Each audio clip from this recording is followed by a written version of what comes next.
Selamat datang di channel Mimin. Mimin baru di dunia komik. Jika ada kurangnya, Mimin mohon maaf. Gak usah berlama-lama lagi, langsung masuk saja ke ceritanya.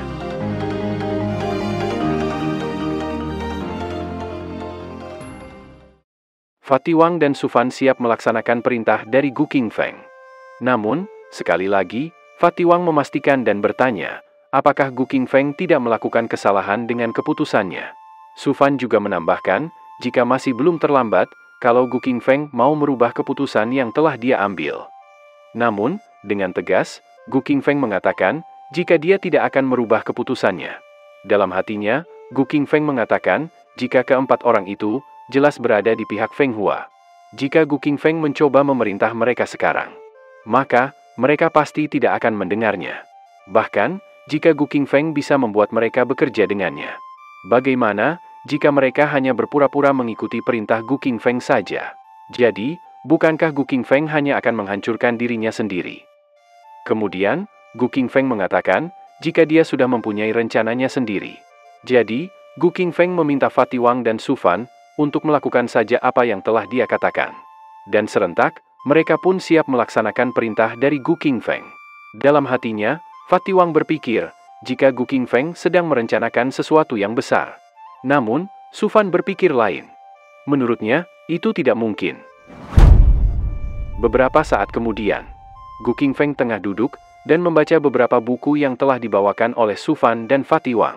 Buku itu sangat banyak, bahkan Fatiwang masih datang dengan membawa setumpuk buku lagi. Fatiwang mengatakan, jika dia telah membawa arsip iblis tahun ini. Arsip itu mencatat semua kejahatan dan kejadian iblis di Kabupaten Yinshan di tahun ini. Gu Qingfeng masih sibuk membaca dan menyuruh Fatiwang untuk menaruh bukunya di sana. Juga, Gu Qingfeng menyuruh Fatiwang agar tidak mengganggunya. Gu Qingfeng sangat serius mempelajari buku yang dia baca. Buku yang dia baca berisi tentang rekam jejak pertama. Kejadiannya terjadi di pinggir utara Kabupaten Yinshan, di hutan gurun yang terpencil. Orang sering melihat sebuah rumah kuno. Orang-orang yang melintas dan masuk ke rumah besar itu tak pernah lagi keluar dari sana. Kemudian, keluarga mereka datang untuk mencari mereka. Tetapi, seberapa keras mereka berusaha, mereka tak dapat menemukan rumah besar itu. Rekam jejak kedua tentang kejadian iblis terjadi di bagian selatan Kabupaten Yinshan.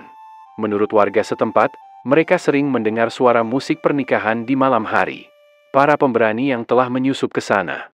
Mereka melihat sekelompok orang dan seorang pencari jodoh yang melaksanakan proses pernikahan. Daerah Yinshan tidak punya kebiasaan pernikahan di tengah malam. Rekam jejak ketiga tentang kejadian iblis berada di kota Qingxi, Kabupaten Yinshan.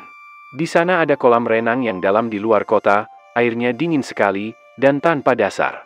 Legenda berkata bahwa bertahun-tahun yang lalu, seorang wanita yang bercinta pada suaminya tenggelam di kolam renang itu. Sejak itu, kolam renang itu menjadi sangat dingin. Setiap anak yang pergi ke sana untuk bermain akan dibawa oleh hantu air. Dalam kasus ini, para pembasmi iblis telah pergi untuk menyelidiki kasus ini. Namun, karena berbagai alasan, semuanya kembali dengan gagal. Gu Qingfeng pun mulai kelelahan dan menjatuhkan bukunya. Dia berkata, jika rumah berhantu-hantu air itu adalah kasus-kasus yang belum terpecahkan. Semuanya cukup menarik bagi Gu Qingfeng. Jadi, dia akan menangani hantu air yang lebih mudah terlebih dahulu. Sore hari di kota Yinshan, Gu Qingfeng, Fatiwang dan Sufan pergi menggunakan kuda menuju tempat pertama yang Gu Qingfeng ingin selesaikan terlebih dahulu. Tiba-tiba, Gu Qingfeng menghentikan langkah kudanya. Ternyata, mereka telah sampai di sebuah kolam air yang cukup besar. Gu Qingfeng turun dari kudanya dan melihat tempat itu. Kemudian, Fatiwang mendekat ke arah Gu Qingfeng dan mengatakan, jika dia tahu kalau Gu Qingfeng sangat ingin menangkap iblis itu. Tetapi, dia tetap harus berhati-hati. Sebab, hantu air ini telah ada di tempat itu selama bertahun-tahun. Jadi, pasti kekuatannya juga tidak boleh diremehkan. Jika hantu air itu tidak keluar, Fatiwang menyarankan kepada Gu Qingfeng agar tidak terburu-buru. Itu karena, kekuatan mereka akan sangat berkurang jika berada di dalam air. Sufan menambahkan, jika dengan air kolam yang menghalangi mereka, maka, jimat dan artefak penolak kejahatan tak akan berfungsi. Menurut Sufan, mereka harus memikirkan cara untuk memancingnya keluar dari dalam air.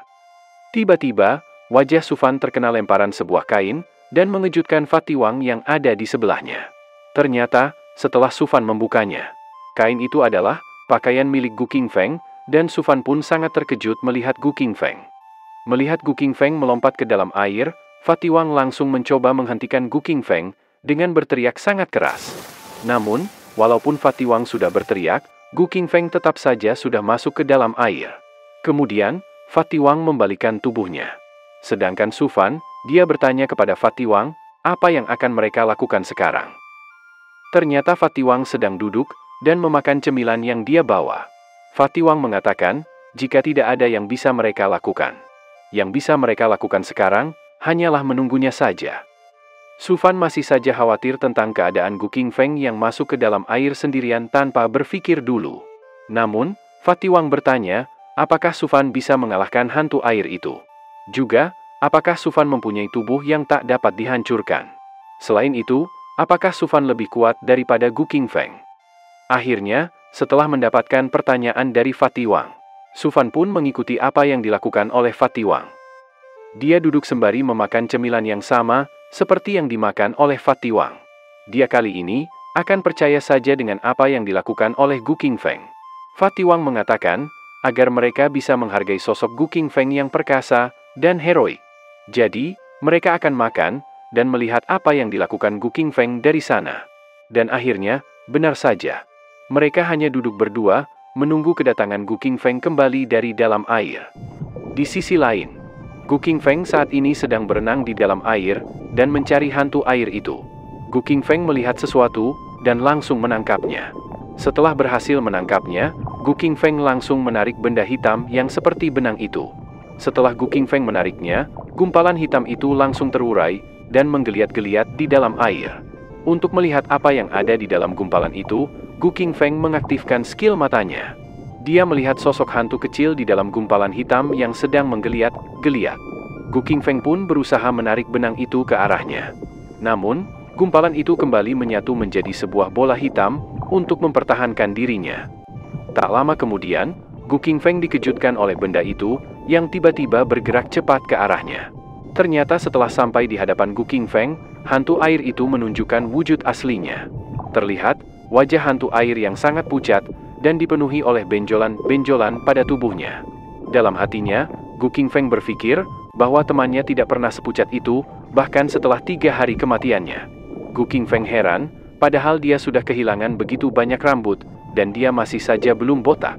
Gu Qingfeng bertanya-tanya, bagaimana itu bisa terjadi. Setelahnya, hantu air itu menyeringai ke arah Gu Qingfeng, dan berniat menyerangnya. Melihat hantu air begitu dekat dengan dirinya, Gu Qingfeng merasa takut.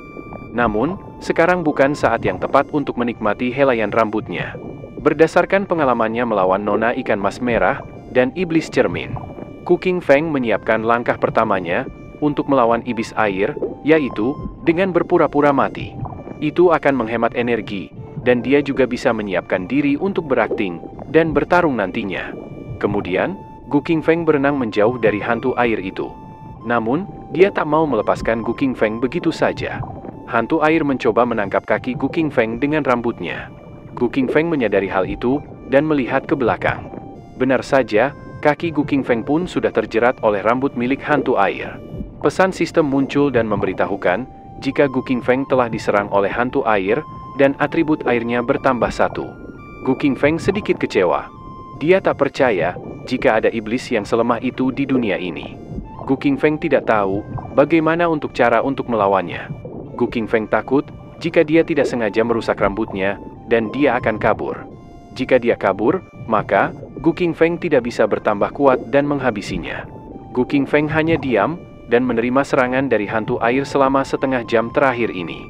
Perasaan sistem terus bermunculan, dan memberitahukan, jika Gu Qingfeng telah diserang oleh hantu air, dan atribut airnya hanya bertambah 1, dan itu terus hanya bertambah 1 saja, setiap kali mendapatkan serangan.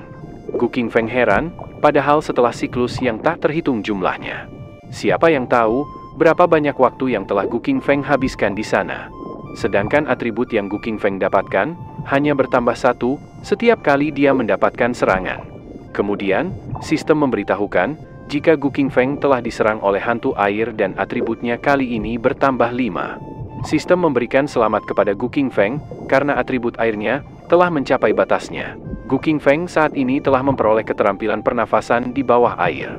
Gu Qingfeng terlihat kesal karena untuk mendapatkan satu buah skill saja, dia harus berhenti tak bergerak sana cukup lama.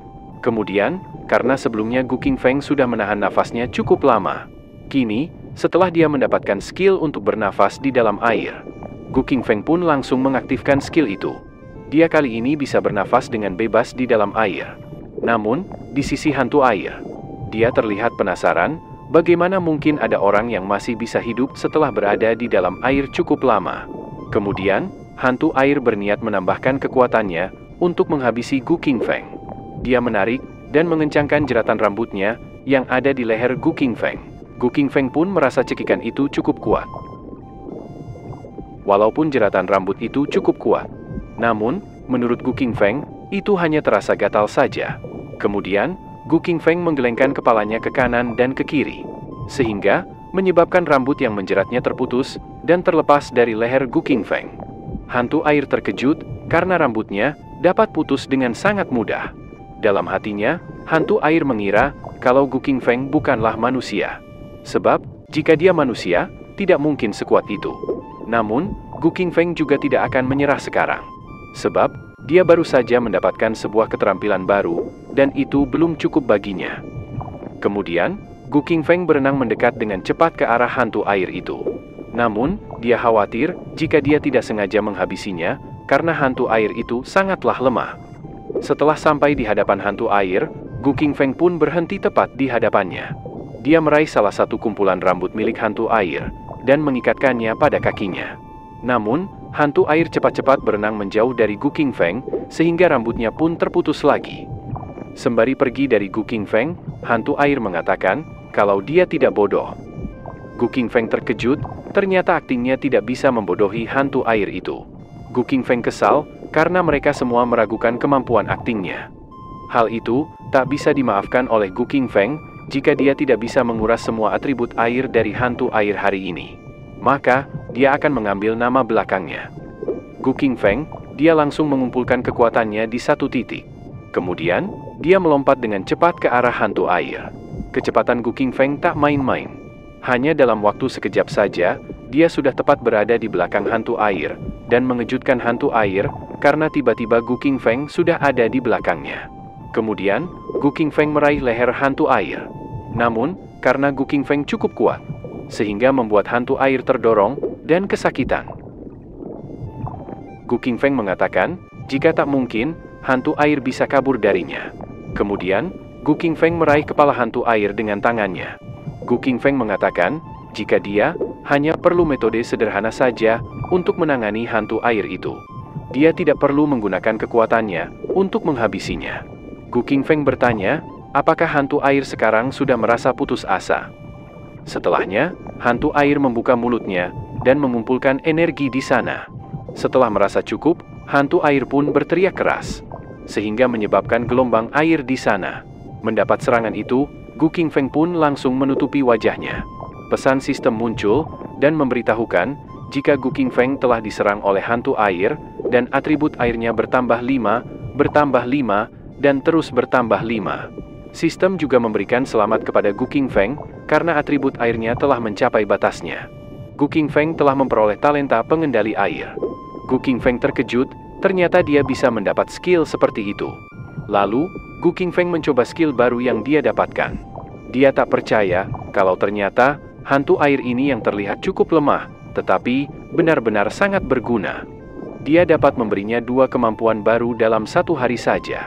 Setelahnya, Gu Qingfeng melemparkan skillnya ke arah hantu air.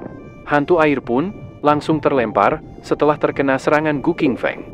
Namun, dia juga bersiap untuk melakukan serangan kepada Gu Qingfeng dengan menyiapkannya pada mulutnya. Gu Qingfeng cukup senang, ternyata perang air itu sangat menyenangkan juga. Gu Qingfeng benar-benar menikmatinya. Tak lama kemudian, muncul banyak anak panah yang mengarah ke arah Gu Qingfeng secara langsung. Namun, Gu Qingfeng tak gentar, dan dia terus mengumpulkan energi yang berbentuk air di tangannya. Dengan kekuatan pengendali airnya, Gu Qingfeng berhasil menghancurkan seluruh anak panah yang berada di hadapannya. Gu Qingfeng penasaran, apakah hantu air masih bisa memberikannya kemampuan yang ketiga. Hantu air terkejut, dia berusaha melarikan diri dari Gu Qingfeng. Namun, Gu Qingfeng dengan cepat menangkap hantu air itu. Dia tidak akan membiarkan hantu air itu pergi begitu saja, sebelum Gu Qingfeng dapat mengetahui apakah dia akan mendapatkan kemampuan ketiga atau tidak. Gu Qingfeng menutup mulut hantu air dan mengatakan agar dia tidak berteriak padanya. Selama hantu air mau taat dan bekerja sama dengan Gu Qingfeng, dia pun berjanji tak akan menyakiti hantu air itu. Namun, jika tidak, Gu Qingfeng akan langsung menghabisinya sekarang juga. Setelah itu, Gu Qingfeng mengikat hantu air menggunakan rantai berwarna emas, dan dia juga mengeluarkan pedang Raja Kayu untuk mengancam hantu air. Hantu air cukup pintar.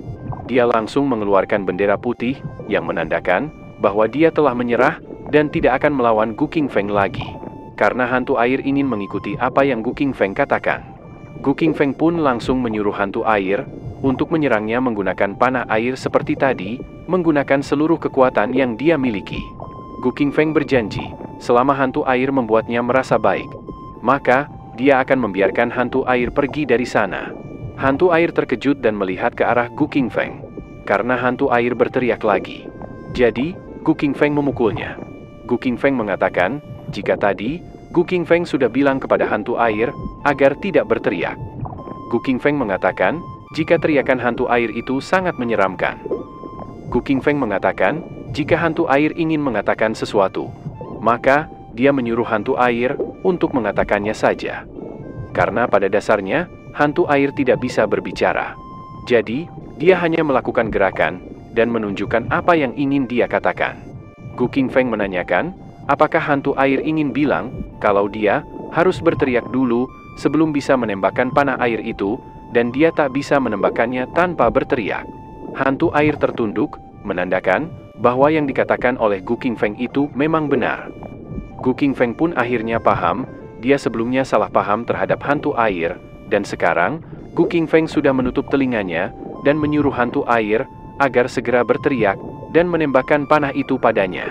Setelahnya, hantu air pun berteriak, dan anak panah itu muncul di sekitar hantu air. Kemudian, hantu air pun menembakkan panah itu ke arah Gu Qingfeng. Namun, setelah anak panah itu ditembakkan berkali-kali, tak ada yang terjadi pada Gu Qingfeng. Sistem tidak memberitahukan kepada Gu Qingfeng jika dia mendapatkan tambahan atribut atau mendapatkan skill yang ketiga. Gu Qingfeng berpikir, apakah itu karena atribut airnya sudah meningkat dan mencapai batasnya. Jadi, panah itu tidak efektif kepadanya lagi. Karena sudah tidak ada gunanya lagi, Gu Qingfeng pun menghentikan hantu air itu. Dia kali ini akan menahan hantu air untuk saat ini. Gu Qingfeng melakukan itu untuk melihat apakah dia bisa mengembangkan keterampilan ketiganya atau tidak. Namun, pertama-tama Gu Qingfeng perlu membuat hantu air benar-benar takut pada dirinya. Kemudian, Gu Qingfeng menangkap sebagian rambut milik bantu air dan mutarkannya dengan sangat kencang. Putaran yang dilakukan oleh Gu Qingfeng cukup kuat, sehingga membuat air di sana berputar dan menjadi sebuah pusaran air. Karena sangat kuat, sehingga rambut hantu air pun terlepas dari kulit kepalanya. Seketika itu, hantu air pun terlempar jauh dan membentur cukup keras. Hantu air pun tergeletak tak berdaya dan tak sadarkan diri. Gu Qingfeng mendekat dan menyuruh agar hantu air itu bangun. Gu Qingfeng memberikan dua pilihan kepada hantu air. Yang pertama, tunduk kepadanya, dan yang kedua adalah, jika dia tidak mau tunduk, maka dia harus mati di tangannya. Hantu air harus memilih salah satu dari dua pilihan itu. Hantu air mengangkat tangannya dan mengacungkan jari telunjuknya, menandakan dia memilih yang pertama, dan akan tunduk kepada Gu Qingfeng. Gu Qingfeng sangat terkejut dan mulai pusing, karena sebelumnya, dia terus berputar-putar beberapa ratus putaran. Gu Qingfeng sangat mengagumi hantu air itu. Dia mungkin memang seorang hantu, tapi dia benar-benar sangat tangguh. Dia dapat bertahan beberapa ratus babak sebelum menyetujui untuk menyerah padanya. Bahkan, dia tak bilang jika dia ingin menyerah padanya sebelumnya. Jika dia mengatakannya lebih awal, maka Gu Qingfeng akan setuju lebih awal. Jadi, dia tidak harus melakukan beberapa ratus ronde untuk hal yang percuma. Karena hantu air dari tadi hanya diam saja, Gu Qingfeng bertanya, Apakah hantu air saat ini sedang mengutuk dirinya dalam pikirannya? Hantu air menggeleng-gelengkan kepalanya, menandakan jika dia tidak melakukan apa yang dikatakan oleh Gu Qingfeng. Setelahnya, Gu Qingfeng akan memasukkan hantu air ke dalam ruang cermin milik Gu Qingfeng, dan dia akan menghubungi hantu air ketika dia membutuhkannya. Kemudian, Gu Qingfeng melemparkan hantu air ke dalam ruang cerminnya. Hantu air yang baru sadar, dia kebingungan di mana dia saat ini berada. Panel kembali ke sisi Gu Qingfeng. Dia berenang menuju ke permukaan. Gu Qingfeng berenang sangat cepat dan meluncur keluar dari dalam air yang mengejutkan Fatiwang dan Sufan. Gu Qingfeng keluar dari dalam air dengan cara melompat tinggi melewati Fatiwang dan Sufan. Akibat Gu Qingfeng melompat dengan sangat tinggi saat keluar dari dalam air, sehingga menimbulkan gelombang air yang mengenai wajah Fatiwang dan Sufan. Begitu mengetahui Gu Qingfeng sudah keluar dari dalam air, Fatiwang dan Sufan pun langsung membalikan badan mereka ke belakang. Setelahnya, Gu Qingfeng langsung mengambil pakaiannya dan langsung mengenakannya. Dengan kompak Fatiwang dan Sufan bertanya, apakah Gu Qingfeng baik-baik saja, dan juga, di mana hantu air itu sekarang? Sembari mengelap wajahnya, Gu Qingfeng mengatakan, jika dia sudah menangani hantu air itu secara pribadi. Jadi, tentu saja masalahnya sudah teratasi. Kemudian, Gu Qingfeng mengajak mereka berdua untuk kembali ke Kabupaten Yinshan dan merayakan keberhasilannya di restoran yang terbaik di sana. Biasanya, Fatiwang yang sangat senang soal makan. Namun, kali ini Sufanlah yang terlihat sangat bahagia. Ternyata, Fatiwang memikirkan sesuatu tentang Gu Qingfeng. Dia tidak pernah sesederhana ini tanpa alasan. Terutama, karena dia sangat pemilih. Fatiwang menduga, semoga Gu Qingfeng tidak berencana untuk mengambil uangnya dan uang Sufan kali ini. Kemudian, Gu Qingfeng menyuruh mereka berdua untuk cepat, karena Gu Qingfeng masih memiliki urusan yang lainnya. Beberapa saat kemudian, mereka pun berjalan dan telah sampai di Kabupaten Yinshan.